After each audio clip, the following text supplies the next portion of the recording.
You're about to enter into Monica's universe, where her inquiry may align you to new dimensions. You're about to cross a threshold into the unknown. Surrender to the experience. The battlefield is a frequency. How attention shapes reality across different timelines. Quote, in this flow, mind and matter are not separate substances. Rather, they're different aspects of one whole and unbroken movement. David Bohm from Wholeness and the Implicate order. End of quote. So what happens when you come down off the tower into the battlefield and your point of view changes from overall to, I've got to deal with the next thing? Have any of you ever done either Tai Chi Chuan, shadow boxing, or Aikido's Randori? They teach adaptability, spatial awareness, and non-resistance, requiring the defender to redirect energy, stay mobile, and constantly face new threats.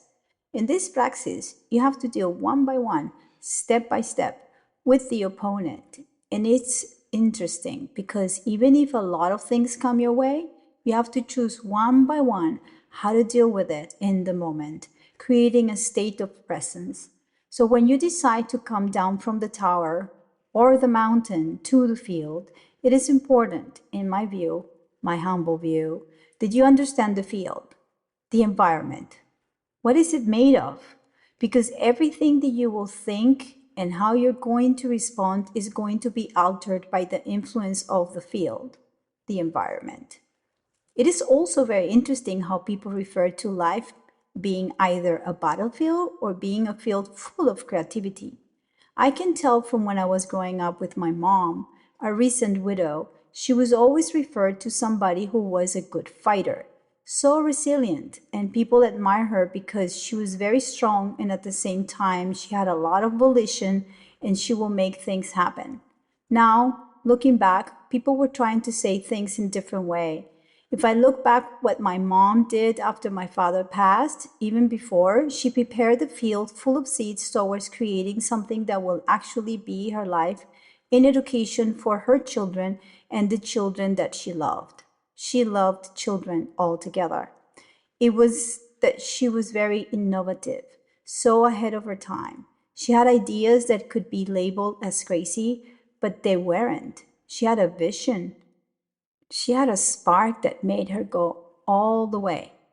That imagination, that wit, that wisdom was what people could not name. Because out of the ordinaries, especially in the late 60s and early 70s, women were not supposed to behave like that. So she was labeled like she was a fighter. And of course, my mom would fight for what she believed, but she never made it feel that it was a fight. She actually always made it feel it was a joy. She will always say to me that if I wanted to be successful and happy in my life, that depended on my choices I made. My mom was the biggest creator I ever met, and just growing up with that environment gave me the possibility to even think that I could be an artist. I didn't know I wanted to be an artist, to be honest. I just wanted to do stuff, feel free combining curiosity with materials. And then later, I refined that too. Oh, I'm a creator. I want to make art. But as you know, I'm not just defined by art creation, although creating art has given me a schooling on how to manifest things in my life. So I'm interested in creation per se, more than just fine art. Visual art is a fraction of what I do, a very important fraction, let me say. Yet, writing is also part of this creation, and it is also reading astrological charts or teaching what I love. And it is because of the environment that I was growing up with my mom and my grandmother were always very supportive. Quote, the all is mind. The universe is mental. The Kabbalion, Principle 1, the principle of mentalism. End of quote. And what I'm talking here is not so much a reality that is physical, although I'm using analogies that say so. It's mental, of the mind, such as it is written in the Kabbalion. If you have yet to read that volume, or if you have done quantum healing, you know that everything starts as a thought process. But yeah, Great, read all the books, but do you practice them? Because the knowledge or the noxis is not in the books, it's not in the words, it's not in the likes. It is in how you respond on a moment to moment basis. And we all have different kinds of challenges like that. I was writing that, yeah, we don't know where we're going, but we can make sure that we choose the environment where we decide to take action. An environment that starts in the mental realm. So I'm going to talk about dimensions and about how rewiring the mental realm is probably the most challenging because we're made out of our thoughts. So we had thought processes that were embedded in our minds since we were little, and they were wired depending on how we were reacting towards our environment and our family. Were they taking care of us? Were they feeding us correctly? Did we go to school or into a situation where we felt loved? Did we have to hustle to try to get attention? What were the conditions? So, the environment, what Bruce Lipton called epigenetics, is so much reliant on how thoughts and matter are going to evolve. These conditions that drive epigenetics are not just external factors like toxins or diet, but crucially include internal signals generated by our thoughts, beliefs, and perceptions. Dimensions, the architecture of experience. Let's start from the origin, the root, a field that is undifferentiated, that is just pure potential before there's any movement. It's like a state where there is existence, but yet no polarity, emptiness, no time, no story. The Wuji, the sense circle, beginning, nothingness. As we introduce desire, this is where the field is bending, where you can see the appearance of intention, and there's a directional impulse, sort of like the first beat. It is splitting because it starts making differentiation. The field uses polarity through the dynamic of both attraction and repulsion. There's magnetism, and there, of course, is choice, where toward and away from first emanate. Let's move to the third stage or dimension. And this is a form that gets stabilized, matter, time, sequence, causality. The arena, the dojo of practice, where consequence and learning through action, embodiment reside. And this is also so important because it's where thought becomes behavior. And behavior will sculpt your life. This is also the environment where we train to fail or to succeed, to repeat, and mostly to adapt. This is the battlefield. This is when one becomes action. There is something happening at the same time in another frequency or another dimension, but it is parallel. It is holding the emotional body. It holds all memory and resonance, and it is a field that is shared, not just personal emotion. It's a relational and collective frequency where the mood, the narrative, and meaning populate and circulate. This dimension modulates how the third material dimension feels. It is also based on time, because this is where we perceive past, present, and future, and there is an interpretation of the events that is happening here. And of course, where you start making sense of coherence or incoherence, where things stick or don't stick. It's a holding field. It's a field that holds the first three. Let's stay here for a bit because this is the most salient thing these days. How this field is enveloping your life. This is where you plan the next move based on the clarity of the environment, or where you're going to get sucked or moved or taken to another fields that maybe don't belong to you, but you're resonating at that frequency. Therefore, they become you. You see, we're also susceptible to the environment if we take no action. How can you take action? Well, we use intention, aspiration. What is it that you aspire to be? What intention is set up, and how are you going to focus and tend to it? How are you going to give attention to it? Because in this field, this is where we manifest at different frequencies, where imagination makes us feel. It is the emotional body that gives us an impression that we have an identity, that we belong. But it is not in itself alone what matters, but it is what makes things matter. Let's talk about quanta and healing. Funny. I don't like to use the word healing.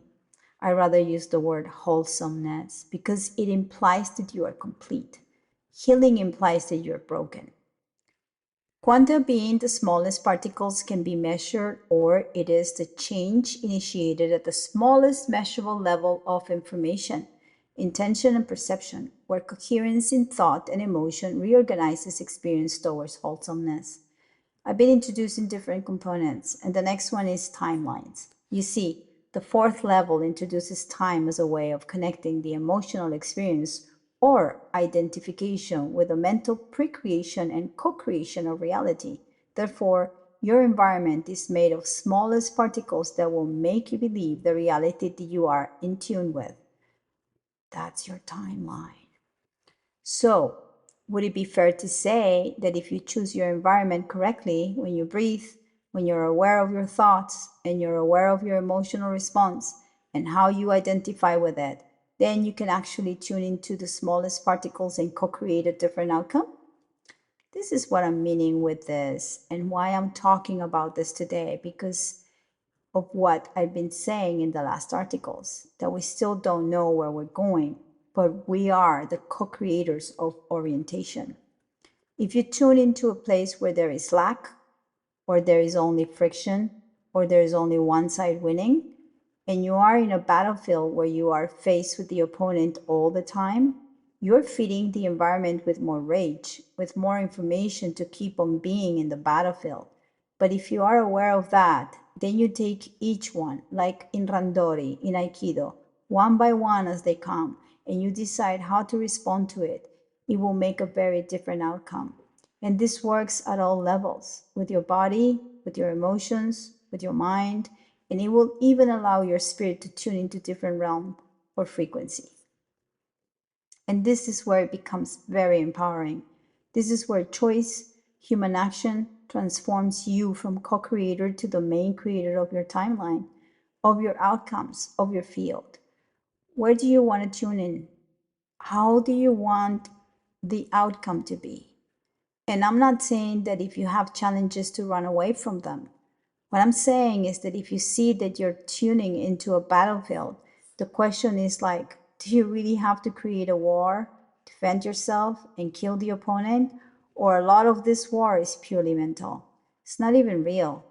It is a construct. It may not be a threat even.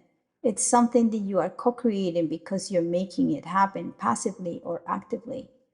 And this is where the power of intention is so profound. I remember around the year 2000 when I started really living a part of myself that had my mind taken over by substances such as weed, alcohol, and easy life back in my mid 30s when I was in New York.